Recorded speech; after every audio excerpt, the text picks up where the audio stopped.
জোরজার মুল্লুকটাও তার প্রাচীন বাংলা প্রবাদটা হারে হারে টের পাচ্ছে এবারে বাংলাদেশের ক্রিকেট। ভারতের ছত্রছায়ায় থাকা আইসিসি বিসিবিকে এবারে শেষবারের মতো দিয়েছে 24 ঘন্টার আলটিমেটাম। এর মধ্যে আইসিসিকে জানাতে হবে টাইগাররা ভারতে গিয়ে বিশ্বকাপ খেলবে কিনা।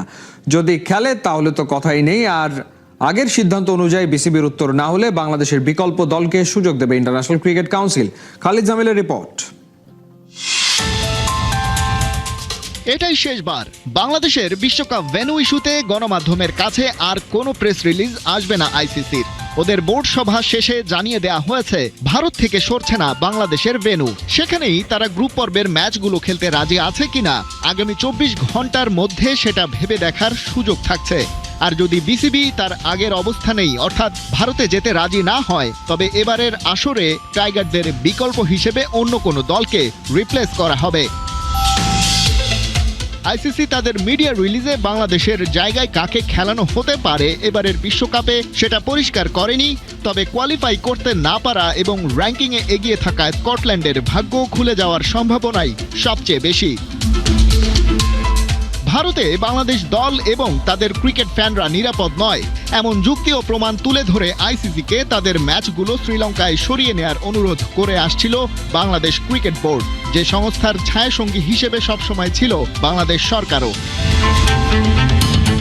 আইসিসি দাবি করছে নিরাপত্তা ইস্যুটি খতিয়ে দেখতে তারা একটি স্বাধীন কর্তৃপক্ষকে দায়িত্ব দিয়েছিল, কিন্তু তারা কোনো নিরাপত্তাহীনতার কারণ খুঁজে পায়নি। যেখানে কোনো ঝুঁকিই নেই সেখান থেকে এই বিশ্বকাপের ম্যাচ সরিয়ে নিলে ভবিষ্যতের যে কোনো আইসিসি ইভেন্টের জন্য সেটা সংকট তৈরি করবে। আইসিসি একটি গ্লোবাল বডি হিসেবে কোনো পক্ষপাতমূলক সিদ্ধান্ত নিতে পারে না, এমনটাই লেখা আছে আইসিসির এবারের ইমেইলে।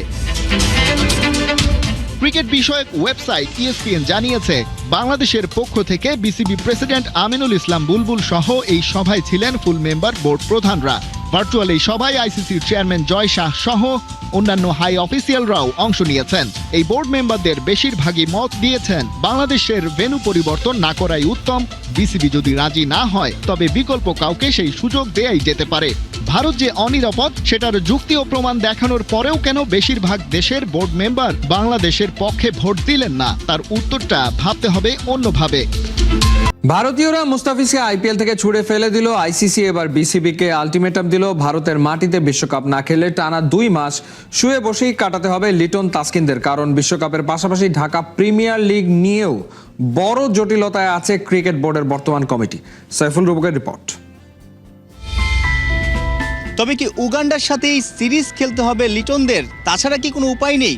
ফেব্রুয়ারি মার্চ টি-20 বিশ্বকাপ, সেই জায়গাটাতে না যাওয়ার সম্ভাবনাই এখন বেশি বাংলাদেশ ক্রিকেট বোর্ডের। কারণ আইসিসি সোজাসাপটা জানিয়ে দিয়েছে ভারতে নিরাপত্তা নিয়ে কোনো কনসার্ন নেই। বাংলাদেশকে বিশ্বকাপ খেলতে হলে ভারতের মাটিতেই খেলতে হবে। শ্রীলঙ্কাতে ম্যাচ শিফট করার কোনো কারণ তারা দেখছে না।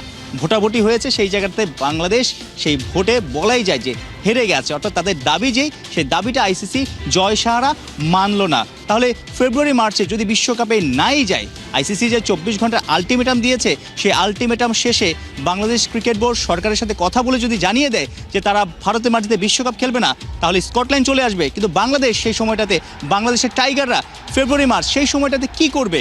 দ্বিপাক্ষিক সিরিজ কার সাথে খেলবে? বাংলাদেশের বন্ধু জিম্বাবুয়ে, তারাও তো বিশ্বকাপে আছে, নেদারল্যান্ডস আছে, আয়ারল্যান্ড আছে, স্কটল্যান্ড যোগ দিবে। তাহলে খেলবে কাদের সাথে? উগান্ডা সবশেষ টি-20 বিশ্বকাপে খেলেছিল, আফ্রিকার দেশ, তারা ফাঁকা আছে। ক্রিকেটাররা তো আসলে খেলতে হবে, তারা তো নিশ্চয়ই বসে থেকে তাদের যে স্কিল, তাদের যে মানসিক অবস্থা সেটা নষ্ট করা যাবে না। এক সময় টাইগারদের বন্ধু বা বাংলাদেশের বন্ধু কেনিয়া, তারা অনেকটাই হারিয়ে গেছে বিশ্ব ক্রিকেটে, তারাও ফাঁকা আছে। পাপুয়া নিউগিনি সবশেষ টি-20 বিশ্বকাপ খেলেছে। উগান্ডা, পাপুয়া নিউগিনি, কেনিয়া, তাদের সাথে না খেললে বসে থাকতে হবে লিটনদের, বসে থাকতে হবে তাসকিনদের। এর মধ্যে জটিলতা আরও আছে। যদি বিশ্বকাপে বাংলাদেশ অংশ নাই নেয়, ঢাকা প্রিমিয়ার লিগ যে আয়োজন করবে বাংলাদেশ ক্রিকেট বোর্ড, ক্রিকেটারদের যে মাঠে রাখবে, সেটা নিয়েও তো জটিলতা আছে। কারণ ক্লাবগুলোর সাথে আসলে বিসিবির একটা দূরত্ব আছে। নির্বাচনকে কেন্দ্র করে ফার্স্ট ডিভিশনে আমরা দেখলাম যে বেশ কয়েকটা ক্লাব অংশ নেয়নি, যাতে করে আসলে পরবর্তীতে সূচি পাল্টে ফেলা হয়েছে, সেই ক্লাবগুলো অকভার দিয়ে দিয়েছে। ঢাকা প্রিমিয়ার লিগে যে 12টা ক্লাব নিয়ে হয়, অধিকাংশ ক্লাবই কিন্তু বয়কটের ডাক দিয়েছে। ঢাকা প্রিমিয়ার লিগে যদি না হয়, বিশ্বকাপে যদি বাংলাদেশের ক্রিকেটাররা না যায়, তাহলে তারা করবেটা কি? মেলবোর্ন স্টার্সের শেষ ওভারে প্রয়োজন ছিল 26 রান। প্রথম বলে ছক্কা, দ্বিতীয় বলে উইকেট, এরপর 3 বলে আরও 3টি বাউন্ডারি। এক বলে দরকার 5 রান। শেষ বলে 5 রানের সমীকরণে 1 রানের বেশি নিতে পারেনি মেলবোর্ন। শ্বাসরুদ্ধকর নকআউট ম্যাচে 3 রানের জয় পায় হোবার্ট হারিকেন্স। এমন জয়ে ফাইনালের আরও এক ধাপ কাছাকাছি ঋষাদরা। বৃষ্টিবিঘ্নিত নকআউট ম্যাচে 4 আর 6 নম্বর ওভারে 2 ছক্কায় 13 ও 11 রানের খরচায় 24 রান দেন ঋষাদ। থাকেন উইকেট শূন্য। চ্যালেঞ্জারে ঋষাদদের প্রতিপক্ষ সিডনি সিক্সার্স। একটা ম্যাচ জিতলেই এবারের বিগ ব্যাশে ফাইনালের টিকিট মিলবে ঋষাদ দল হোবার্ট হারিকেন্সের। মাত্র 100 টাকায় ফুটবলের হাতে ঘড়ি পিরোজপুরে গড়ে উঠছে ভবিষ্যতের হামজা রোনালদো।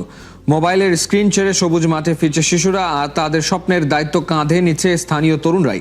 বাংলাদেশের ফুটবলের সূর্য যেন ডুবে না যায়, সেই লড়াই শুরু হয়েছে জেলা পর্যায়ে। পিরোজপুর থেকে হাসান সজীবের পাঠানো রিপোর্ট।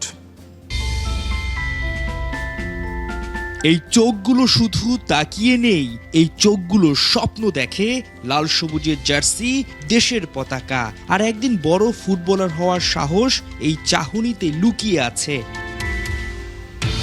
পিরোজপুর সদর স্কুলের আঙিনায় বিকেলের আলোয় ফিরে এসেছে ফুটবলের শব্দ। যে মাঠ একসময় প্রায় ফাঁকাই থাকতো, আজ সেখানে প্রাণ চাঞ্চল্য। পুরান স্টানের ওদিকে প্র্যাকটিস করাতো, হঠাৎ আর কি আমি শুনলাম যে এখানে প্র্যাকটিস হচ্ছে, সেই থেকে একটা নিজের মধ্যে একটা আগ্রহ সৃষ্টি হলো, তারপর আসলাম আর কি। এই উদ্যোগের পেছনের মানুষটি জামান একসময় নিজেও ছিলেন ফুটবলার, কিন্তু ইনজুরির কারণে থেমে যায় তার ক্যারিয়ার। তবু থামেনি ফুটবলের প্রতি ভালোবাসা। 3 জন দিয়ে স্টার্ট করি, ওইখান থেকে 16 জন হয়। পরে হচ্ছে ওই জায়গাটা হচ্ছে একটা বিল্ডিং ওঠার পরে ওইটা অফ হয়ে যায়। তো পরে হচ্ছে আমি পুরো থতমতো খেয়ে যাই। 24-এ আইসা হচ্ছে জুলাইয়ের পরে চিন্তা করলাম যে যুব সমাজের পরিবর্তনটা আমি করি, যে বয়েজ স্কুলের ভিতরের মাঠে বড় মাঠে হচ্ছে ওরা আড্ডা দেয় আর মোবাইলের উপরে গেম খেলে। মাত্র 100 টাকায় ফুটবল প্রশিক্ষণ। এই টাকার মধ্যে রয়েছে টিফিন। মোবাইল আসক্তি থেকে দূরে মাঠমুখী হচ্ছে শিশুরা। হ্যাঁ, জামান ভাই আমাদের খুবই অল্প টাকায় প্র্যাকটিস করাতেছে, খুবই ভালো মানের প্র্যাকটিস দিতেছে আমাদের। যারা জিতবে তারাই পৌঁছে যাবে ফাইনালে। বিপিএল এ হাই ভোল্টেজ ম্যাচে মাঠে নামে সিলেট টাইটান্স এবং রাজশাহী ওয়ারিয়র্স। আগে ব্যাট করে জিমি নিশাম ও কেন উইলিয়ামসনের দায়িত্বশীল ইনিংসে লড়াকু পুঁজি পায় উত্তরবঙ্গের প্রতিনিধিরা। বিপরীতে ইমনের ঝড়ো ব্যাটিং এবং মিডল অর্ডারের কল্যাণে সিলেটও জবাব দেয় চোখে চোখ রেখে। দুই দলের মাঝে ছিল টান টান উত্তেজনা। সেখান থেকে এই ম্যাচের ফলাফল এবং সব ঘটনা এক করে শুনবো এই প্রতিবেদনে।